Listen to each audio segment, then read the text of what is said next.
Et coucou vous, j'espère que vous allez bien. Aujourd'hui, je voudrais vous parler d'un sujet qui me concerne, mais qui concerne aussi 359 millions de personnes sur cette planète, et plus de femmes que d'hommes, c'est l'anxiété. L'anxiété, c'est une sensation euh, que vous ressentez où en fait vous êtes en danger, vous allez mourir et vous ne pouvez pas vous en sortir. Cette sensation-là, elle peut arriver à la terrasse d'un café avec un ami à vous, à table avec vos parents, le soir quand vous allez vous coucher avec votre compagnon ou votre compagne, ça peut vous arriver n'importe quand et en fait, il ne se passe rien qui est réellement un danger, mais votre corps en a la sensation et en est convaincu. Donc, il va vous envoyer tout un tas de symptômes pour pouvoir survivre ou pour vous faire comprendre que vous allez mourir.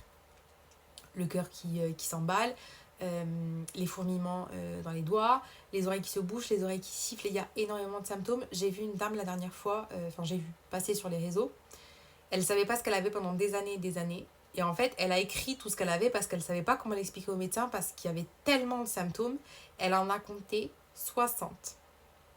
60 symptômes qui étaient tous liés à son anxiété. Après, il y a plein d'anxiété aujourd'hui.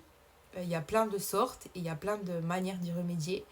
Ce que je vais vous partager aujourd'hui, c'est, puisque l'anxiété, c'est quand même un gros bout de ma vie, c'est, j'ai 26 ans, c'est 20 ans. Comment ça s'est passé pour moi. Si ça peut vous aider aujourd'hui, j'en serais vraiment ravie. Après, chacun est différent. Il y a des choses chez moi qui ont marché, qui ne marcheront pas chez vous et inversement. Il y a des choses qui ne vous conviendront pas.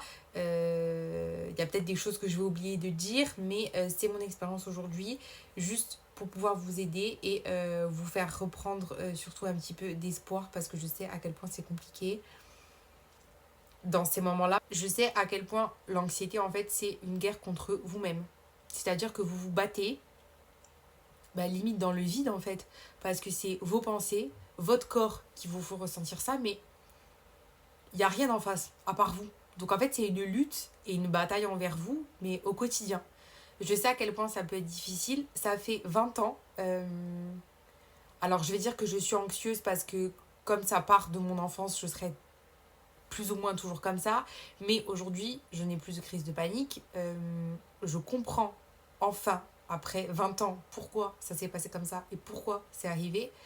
Parce que j'ai écouté mon corps, parce que je suis allée chercher vraiment très très très très très très très loin euh, pourquoi je réagissais comme ça. Et aujourd'hui, je vis largement avec ça, même si, comme je vous ai déjà dit, je suis en train de guérir de plein d'autres choses, mais l'anxiété, maintenant que j'ai compris pourquoi c'était là, j'avoue, je suis un peu plus gentille avec moi-même et j'ai plus toutes ces crises de manifestations corporelles. Puisqu'en fait, je pense que l'anxiété, c'est pour vous faire passer un message. C'est votre corps qui vous dit, il y a un truc que j'ai pas toléré, il y a un truc que j'ai pas aimé, et je vais pousser jusqu'à ce que tu veuilles bien m'écouter, et je vais être encore plus violent quand tu me refoules et que tu me mets encore plus derrière. Donc le jour où vous allez accepter que vous êtes comme ça et que ça veut dire quelque chose et qu'il faut l'écouter, quitte à aller chercher très loin, hein. Moi j'ai été le chercher très très loin, c'était pas facile, mais au moins maintenant je sais pourquoi c'est là. C'est à ce moment-là que votre corps va être plus sympa et va arrêter de vous provoquer ces crises-là.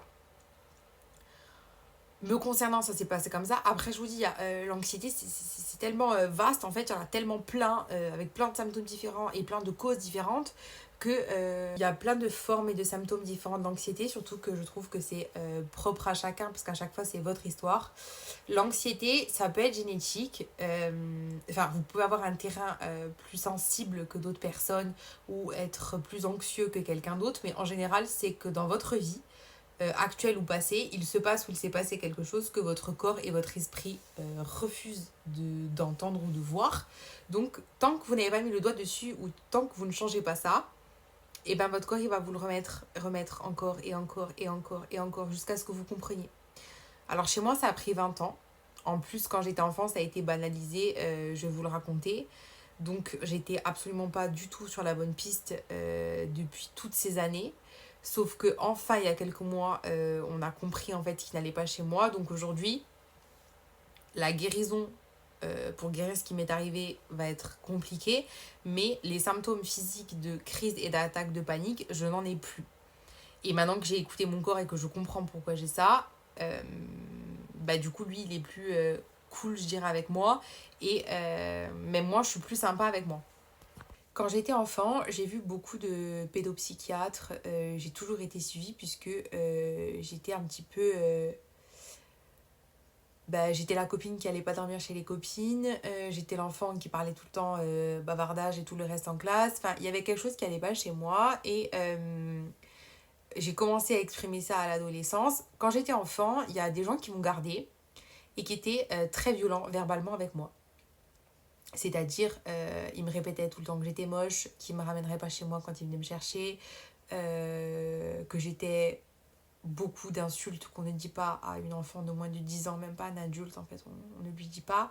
Ils s'amusaient beaucoup avec ma peur, en me faisant croire qu'ils allaient me faire peur chez eux, qu'il allait forcément m'arriver quelque chose chez eux, que j'allais mourir chez eux, enfin bref.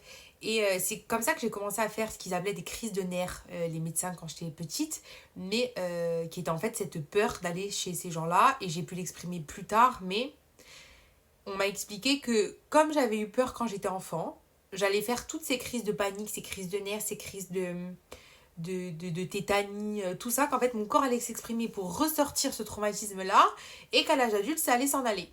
Donc moi j'étais restée sur cette base-là et en fait je pensais que toutes ces crises c'était dû à ce moment-là enfant, donc j'ai pas été chercher plus loin parce qu'on m'a dit que c'était ça. Donc pour moi j'avais la clé, c'est juste que mon corps il était super énervant parce qu'il continuait en boucle de m'expliquer que j'étais en danger, que j'allais mourir, que c'était une catastrophe. Donc en fait j'ai vécu avec ça toute ma vie. Sauf que à l'adolescence, donc j'ai arrêté d'aller chez ces gens-là et tu commences à te faire des amis, à créer du lien avec des gens, aller dormir chez les gens, aller dormir chez les copines. Tu vas au restaurant avec tes copines, tu commences à te sentir pas bien à table, tu as l'impression que tu vas mourir. Il ne se passe rien, hein, puisque vous êtes au restaurant et tout, c'est censé être une soirée agréable. Tu pars aux toilettes, tu te mets un peu d'eau comme ça sur le visage, tu sors, tu as pleuré, ça fait 30 minutes que tu es aux toilettes. Tu sors, qu'est-ce que tu dis? Tu as loupé la moitié du repas, tu es rouge parce que tu as pleuré, parce que tu te sentais mal, tu savais pas à qui le dire, tu as honte d'aller dire aux gens que une soirée, un restaurant, toi tu penses qu'un truc en fait c'est que tu vas mourir et qu'il va se passer quelque chose, c'est hyper dur à dire aux gens. Et en plus, il y a tout ce côté épuisant physiquement parce que les crises de tétanie et tout, c'est. Enfin, je sais pas si vous vous rendez compte, tous vos muscles qui se contractent comme ça, c'est l'enfer, c'est épuisant. Moi j'en ai vécu, c'est vraiment c'est difficile. Outre le truc que psychologiquement toute la journée tu te dis allez je vais mourir, il va se passer quelque chose, je vais mourir. Tu as la douleur physique et l'effort physique à côté. Et en plus de ça, ça joue dans toutes tes relations.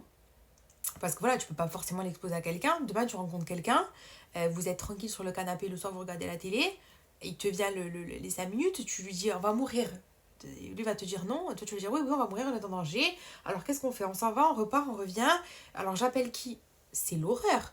Même si la personne elle t'aime et que toi tu l'aimes, bon après il y a un minimum de soutien à avoir bien évidemment. Mais tu peux pas demander à quelqu'un de vivre cette vie-là avec toi. C'est horrible. Enfin, moi, il y a plein de gens qui m'ont dit je t'aime, t'es comme ça, genre je reste, je suis dans ta vie, je suis dans ta vie. Et c'est moi qui ai dit non, mais attends, c'est pas une vie pour toi, c'est stop, ça suffit. Et j'ai vraiment eu le déclic. Et vers 21 ans, 22 ans, j'ai décidé de refaire une thérapie puisque je voyais plus de monde, je fréquentais plus de monde et mes réactions c'était toujours pas ça, je comprenais pas ce qui allait pas chez moi, donc j'ai recommencé avec un autre thérapeute. J'ai fait des séances de MDR. Alors ça convient pas à tout le monde et il faut vraiment avoir l'avis d'un professionnel pour faire ça, et ça se fait d'ailleurs avec un psychologue dans un cabinet médical. C'est censé en fait désamortir un peu le choc d'un trauma que vous avez vécu. Donc vous revivez la scène, le praticien en face de vous fait certains gestes techniques et en fait ça va permettre de mettre une distance entre le traumatisme que vous avez vécu à l'époque, le traumatisme pardon, et maintenant. C'est-à-dire il y aura plus l'émotion quoi. C'est pas comme si vous reviviez le même traumatisme à chaque fois. Alors vous allez le revivre quand vous allez le faire, donc c'est quand même violent. Moi, je sais que ça n'a pas marché, puisque, bon, déjà, j'avais pas la bonne clé comme d'habitude. Et en plus, ça marchait une semaine, pas plus. Après, je repartais en crise de panique et tout. Donc, j'ai fait ça bien 6 ou 7 mois pour voir si ça évoluait, mais ça n'a pas marché. Et ensuite, donc, je me suis séparée. Bon, entre-temps, bien sûr, j'avais rencontré quelqu'un, pas un couffin. Je me suis séparée et j'étais très anxieuse. J'étais très, très, très mal. J'étais vraiment au bout du bout du bout, là. C'était l'horreur. Et j'ai monté ce projet, le camion. Donc, c'est un projet professionnel où j'ai pu mettre mon énergie. Euh, et en fait, je voulais que ce soit quelque chose auquel je me raccroche, le camion. J'avais besoin de me raccrocher à quelque chose, j'avais besoin de travailler seule et de me dire tu t'en es sortie toute seule, tu vas y arriver. Donc je monte cette histoire du camion, sauf qu'encore une fois, je refoule complètement mon anxiété. Et ben, elle revient encore plus forte. Quand j'ai compris en juillet que quelque chose allait se passer, ça n'a pas loupé. J'ai mis ça de côté. Et ben quand vous le mettez de côté et que ça doit sortir, et ben comme je vous ai dit, ça tape encore et ben ça a tapé encore. Et en octobre, après 20 ans, c'est énorme 20 ans. C'est-à-dire que bah, c'est toujours moi, mais j'ai l'impression de plus être la même personne puisque je comprends enfin ce qui s'est passé. Donc bah, ça remet beaucoup de choses en question. Donc en octobre, j'ai vraiment pu mettre le doigt sur ce qui s'était passé dans ma vie. Il s'est passé quelque chose dans ma vie. Euh, je sais pourquoi j'étais comme ça. Et j'étais pas folle, comme j'ai pu le dire à certains moments à mes proches. Genre, il y a des fois où j'ai dit je suis dingue, mettez-moi quelque part, revenez me prendre dans 10 ans et on verra où on en est. Hein. Et ben, j'étais pas folle, il y avait vraiment quelque chose. C'était très dur, mais j'ai eu raison d'y croire. J'ai eu raison de continuer à chercher parce que ben, ça en valait la peine. Puisqu'aujourd'hui, il faut que je guérisse de ça, mais maintenant que j'ai compris, je suis rassurée, je suis apaisée. J'ai plus de crise, comme je vous ai dit, physique, puisque ben, ça y est, j'ai trouvé. Ce qu'il faut retenir de ça, parce que vous savez que toutes mes vidéos, en général, il faut retenir quelque chose, c'est que déjà, vous n'êtes pas tout seul. Je cherche le nombre que j'ai dit tout à l'heure, 359 millions de personnes sont anxieuses. Il faut que vous trouviez pourquoi. Vous n'êtes pas tout seul, vous allez y arriver. Il y a un bout, il y a le bout du tunnel quelque part. Enfin, je sais pas, sans issue. Euh, il faut que vous rapprochiez de professionnels de santé pour savoir qu'est-ce qui vous arrive et qu'est-ce qui se passe si vous sentez qu'il y a quelque chose en vous qui ne va pas bien, que vous n'allez pas bien, que vous êtes stressé, que vous avez des symptômes qui sont pas normaux. Il faut absolument que vous vous fassiez aider. C'est très important, ça peut être très très long, mais il faut pas perdre espoir. La santé mentale est tellement importante. Pour n'importe qui. Ne laissez jamais personne vous dire que vous êtes dingue ou fou ou folle.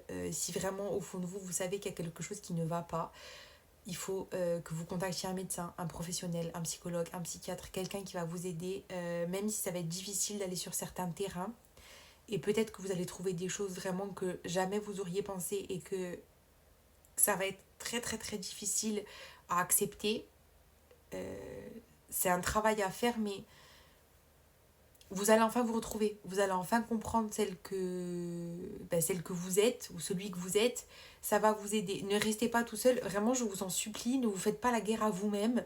Euh, Si c'est là, c'est forcément pour quelque chose. Écoutez ce que votre corps a à vous dire et faites-vous aider par quelqu'un. Peut-être que ça va être dur, mais ça en vaut vraiment la peine. Bon, moi, 20 ans après, c'est vrai que ça a été très très long, mais au moins aujourd'hui, je sais où je vais, je sais que je peux avancer, je sais ce qui est arrivé, donc ça me rassure. Croyez en vous et s'il vous plaît, vraiment faites-vous aider si vous sentez qu'il y a quelque chose qui ne va pas. Vous avez tout mon soutien et tout mon amour.